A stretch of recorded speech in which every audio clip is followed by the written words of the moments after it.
Now, you said about slavery. Um, the people you're talking about, the Israelites, are they different from the people in Jerusalem today? The answer to that question would be yes. And to give you the proper details, I would have to go to the scriptures to show the evidence. And in this setting, we are not going to go to the scriptures.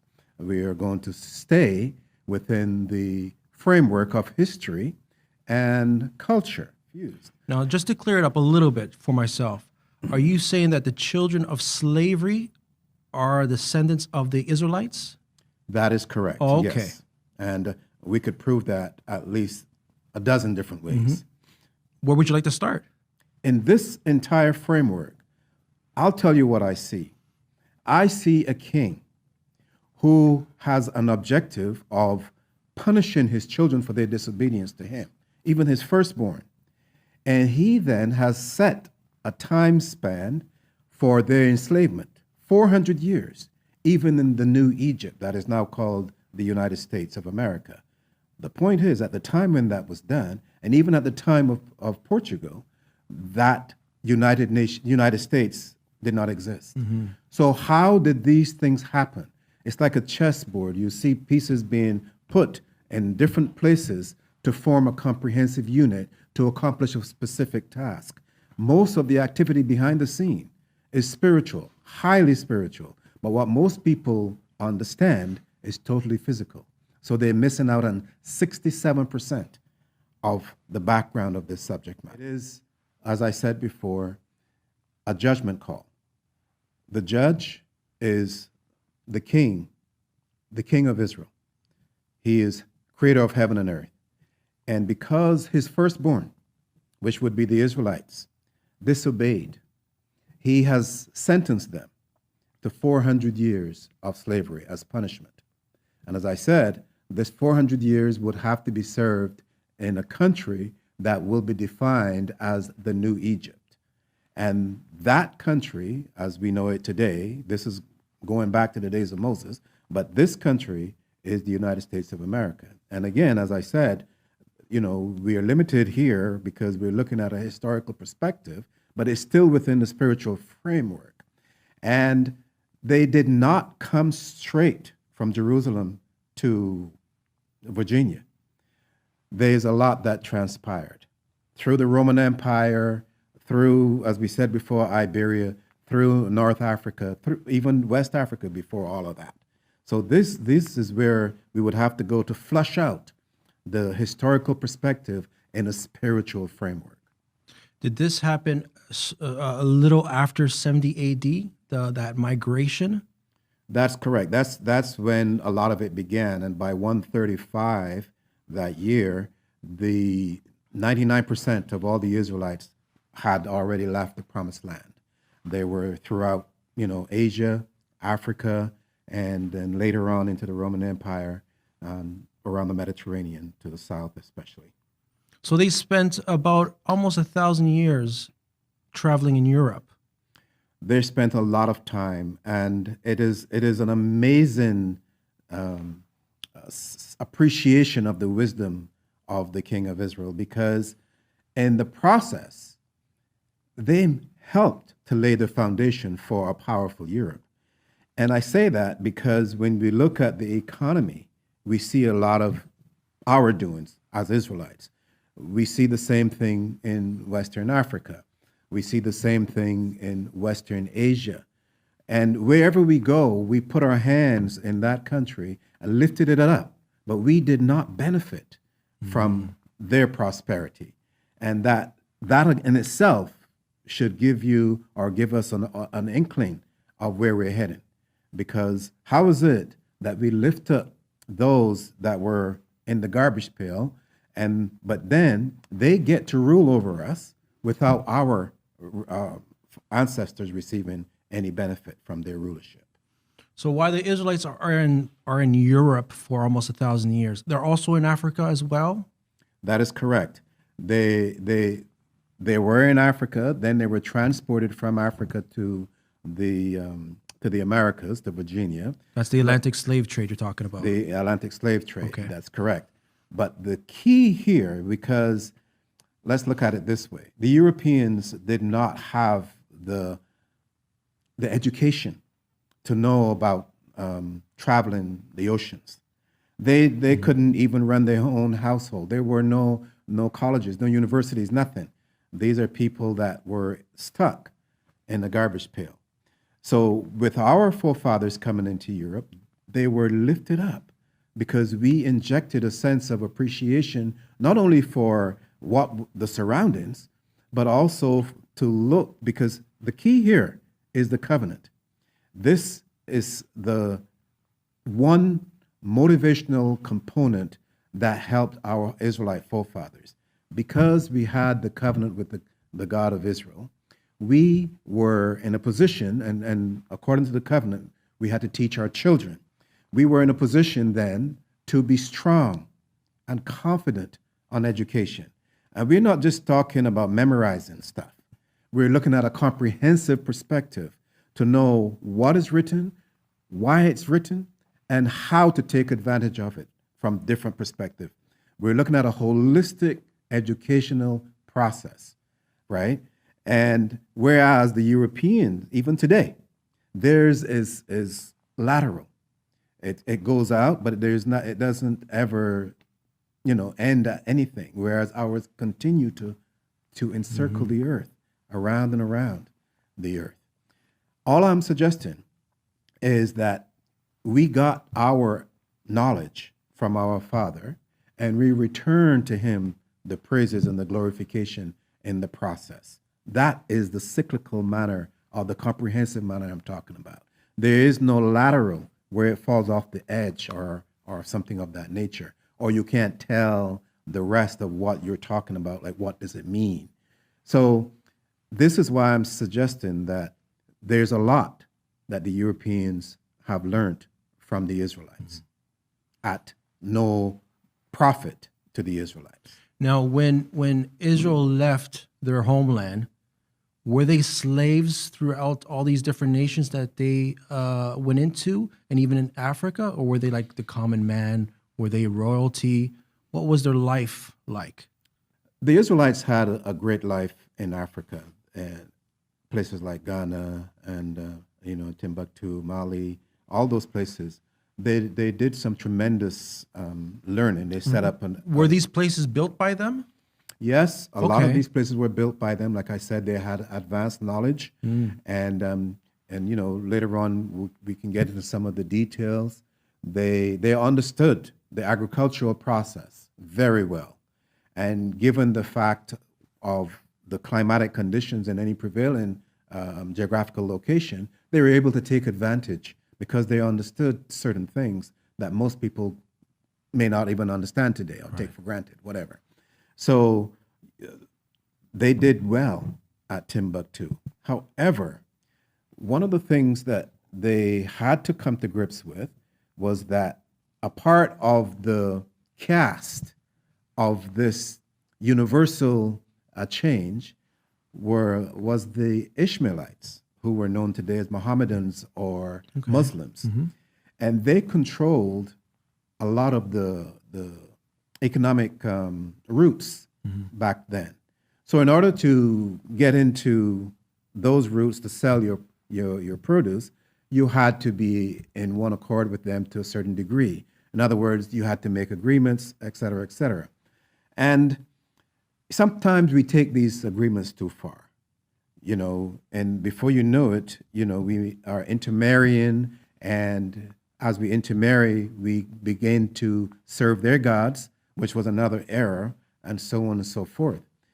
However, some of them, they pretend to do it, and then in the latter of the day, they will come back to their own culture. But nevertheless, you can only do that for so long before generations start to think, well, hey, we're all the same. So they profited well. They had gold. They had books were one of the most expensive commodities, and they fished, and all the different products that they did in Western Africa. However, because they were associated with the Ishmaelites, that created a lot of confusion, created a lot of competition, and one thing led to another, and before you know it, they're being sold by the Ishmaelites to the Christians. You mean confusion meaning identity? Not necessarily identity, but remember that we're in a spiritual environment, meaning the global or the universal aspect is highly spiritual. And remember that we talked about an objective. The objective was punishment, punishment of 400 years of slavery.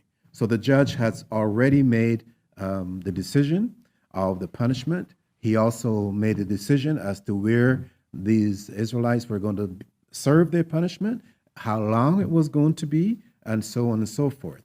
So they couldn't, or they wouldn't naturally just go there and say, okay, enslave me. Somebody had to do that. Right. That's where the casting comes in.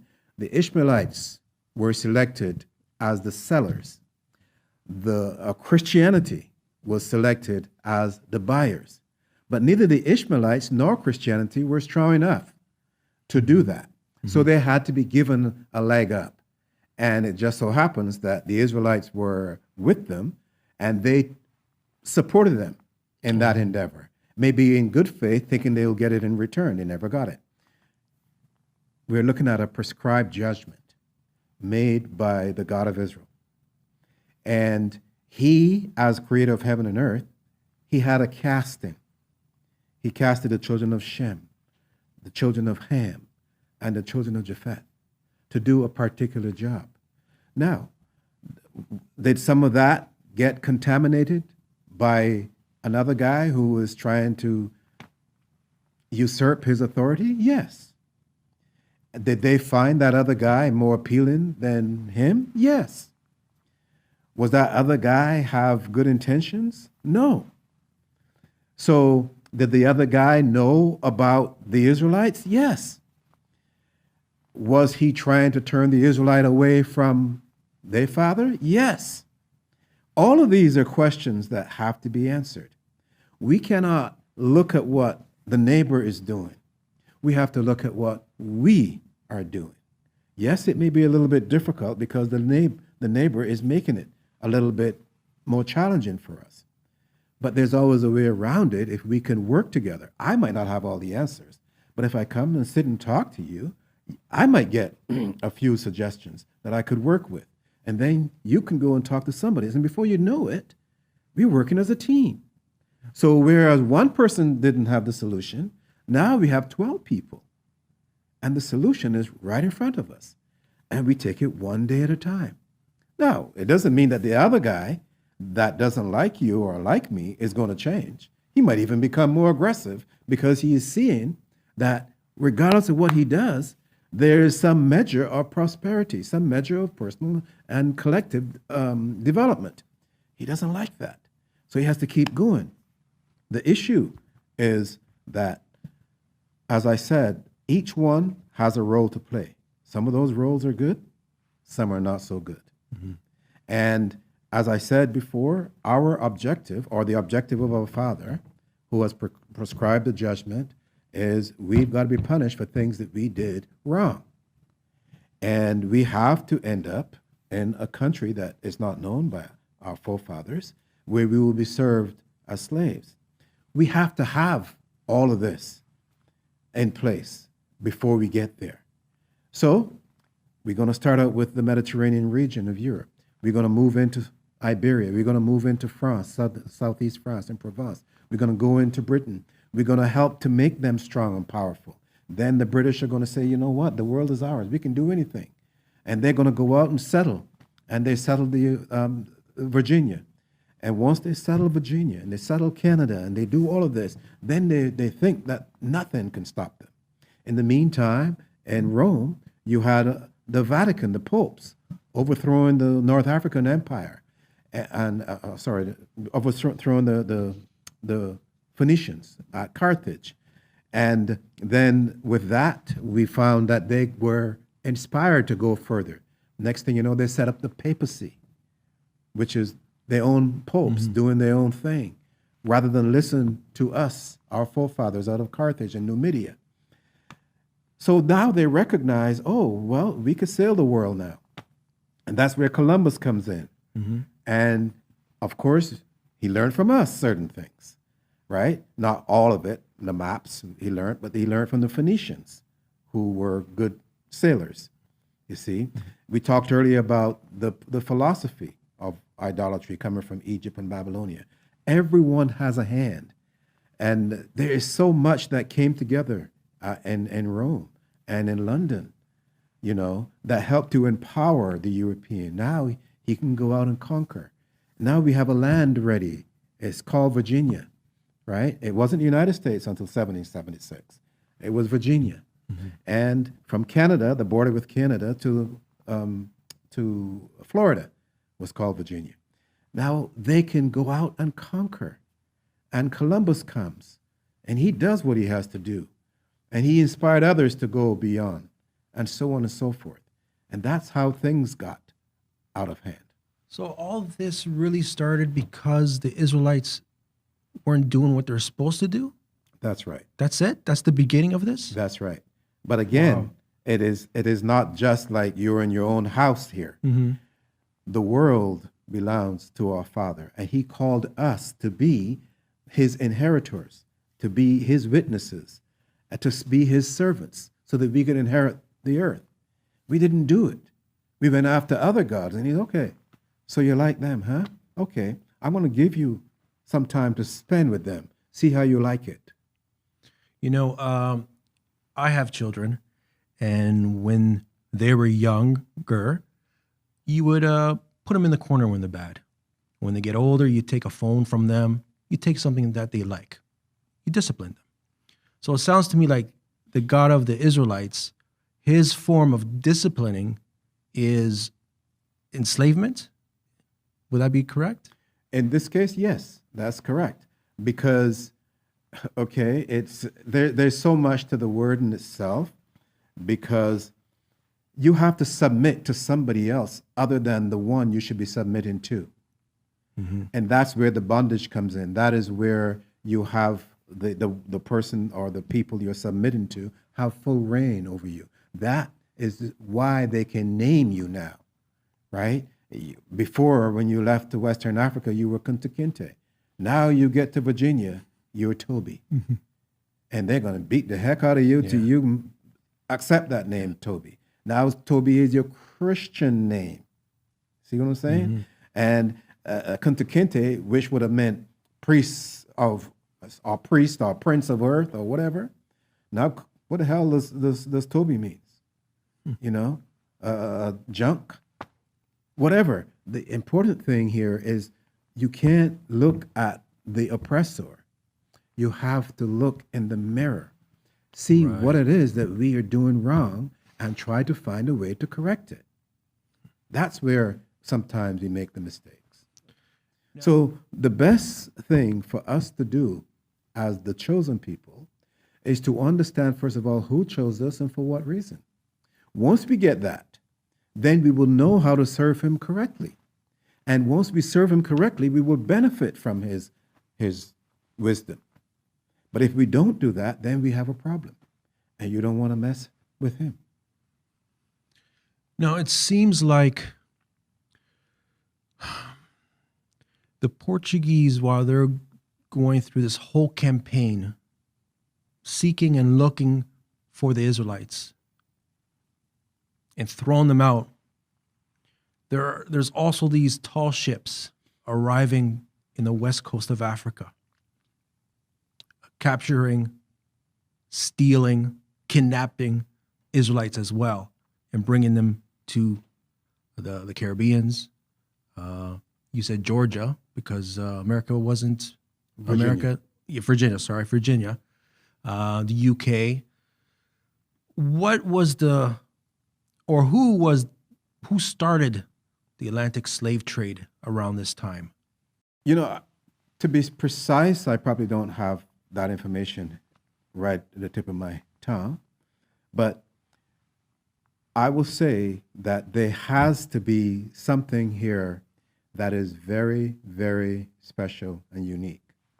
Remember, and I have to keep reminding you about this, we're in a high spiritual zone here. How is it then that you have a total different people working together to commit this crime, if you will, or to partake of this crime against humanity? What do you mean by that? Different people? The slave trade. And the different people that I'm talking about, you have the Ishmaelites, who are of Shemitic origin, the same as the Israelites, right? Who are partnering with Christianity, the Europeans, who are primarily the Japhetic origin. Yeah, you don't hear much of that. Exactly. And even you have another European Gentile, right, of the Khazars, who were financing some of the transactions. They're working together as a team. The question is, what would bring these different people together? And you have to see that there's a different spiritual component there, working in the midst of them, pushing them forward to do this, because they are believing in their hearts that this is going to be advantageous to them. Maybe it will be immediately, but the long term, there's always a price to pay. Not knowing that they are pawns in the big scheme? Perfect example. Okay. Pawns in the game. Yeah. Right? Yeah. And they're going through. But the question goes a little bit deeper than that. I say, if you can make $1 billion from slavery, think of the trillions of dollars you can make from freedom. Trillions. That's just me, though, because slavery is confining, it's limitation. The individual is not allowed to use his God-given talent. But once that individual now, you could sponsor that individual. You could sponsor him and say, you know what, I'll give you $100. I want 50%. You know, ever watch Shark Tank or whatever? Yes. That's what they do. I want 50%. And then you go back and forth, you end up getting maybe 30 or 40 with a bonus every 5 years, right? And that's just one beginning. And once that goes successfully, start to go successful, you get more and more and more. Why? Freedom. You see, that's the key. And in order to do that, then you have to think freedom. But you cannot get free unless you are a product of the truth, because the truth will set you free. And it just so happened that the person you enslave would be the one that has the truth.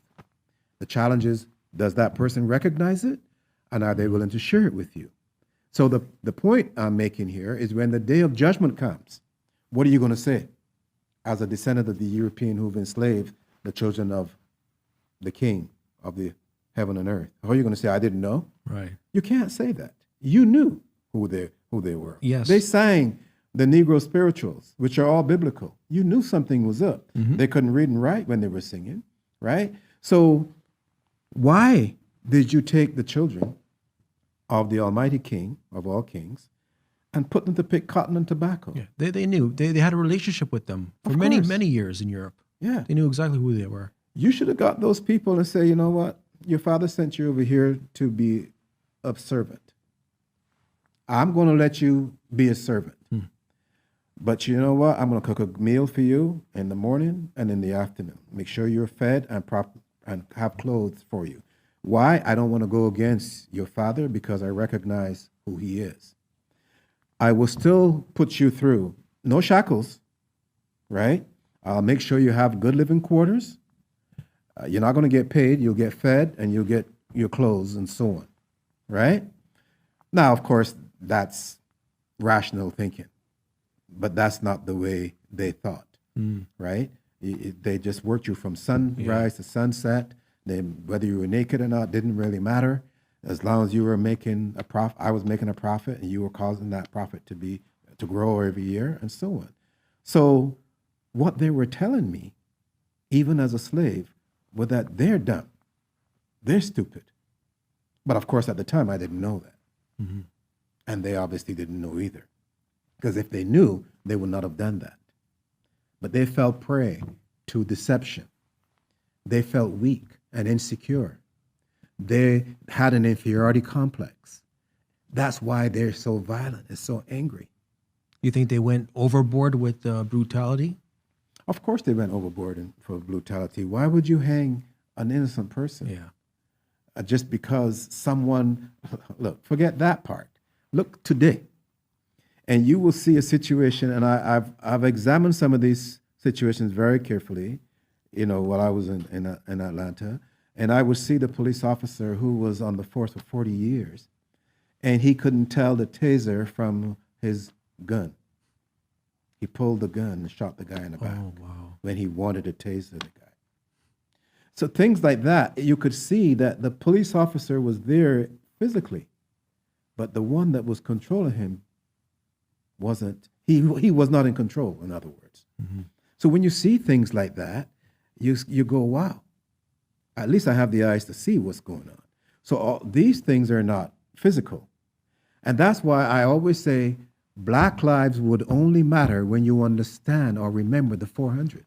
If you don't remember the 400 years of slavery, Black lives don't matter. That's the point that is hard for people to appreciate and to use to progress and make a difference. Now, the 400 years, has it been up already? Yes.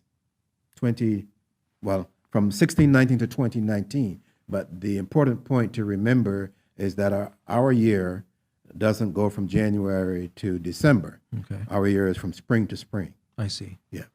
I see. So 2020 would have been, the spring of 2020 would have been the end of the 400 years or the beginning of our first year of freedom. Now, you said to remember the 400 years. Yes. What do you mean by that? Because every Black History Month, they always talk about the enslavement. That's the beginning of the children of Israel's history, pretty much. They come in ships. That's the beginning. Nobody goes further back and see where they came from beyond that point. It always starts at the time of slavery. So what do you mean look at or remember the 400? Shouldn't they be looking further back to see where their ancestors really came from? Well, I think they will accomplish that by remembering the 400. However, the so-called Black History Month is a mess. Mm-hmm. It has nothing to do with even the children of slavery, because that the intentions of it were cordial and they were friends doing things, had nothing to do with the history of a people. And February is the shortest month of the year. The it's coldest. not a pleasant time. What happened to August? Yeah. August is perfect. And this is when we can learn about people like John Brown, William Wilberforce, who made the sacrifice for us when we weren't able to make that sacrifice or make that effort. When we will learn about the Negro spirituals and the impact that they have had, not only on the United States, but all the way around on people and the character of the individuals. There's so much to learn. But when you look back at the 400 years, first of all, you will see why we were made slaves, right? And the duration of this enslavement, and how we could turn that around once that time is up. All of this will prepare us to do or make a meaningful contribution in the next 400 years. The Israelites, it seemed that they were beaten or put to death if they did not convert to Islam or Christianity, right? And like you said, this is a spiritual warfare, and these are spiritual institutions. So now, 2021, you have Israelites that are not true to themselves identity-wise. They're called by all kinds of names. Then they're not Israelites. Well, yes. And on top of that, they are actually in the institutions that enslaved them. They're part of them. They worship their gods. This is another thing that I find intolerable. People will say they'll demonstrate and shout if a police officer kills another child of slavery, however it's done. Then there's demonstrations every day for a month or whatever. Fine, I don't have a problem with that. But then a guy that looks like me, that kills a guy that looks like me, there are no demonstrations. Why? How is it that Black Lives Matter when a person that looks like me is killed by another person that does not look like me? But when a person, and there's more of the latter than the former, Black lives don't matter? I call that hypocrisy. I also say to some of these people, the children of slavery, you're demonstrating against a police officer who did whatever he did. I'm not saying he did it correctly, but come Sunday, you're going to pass him Right.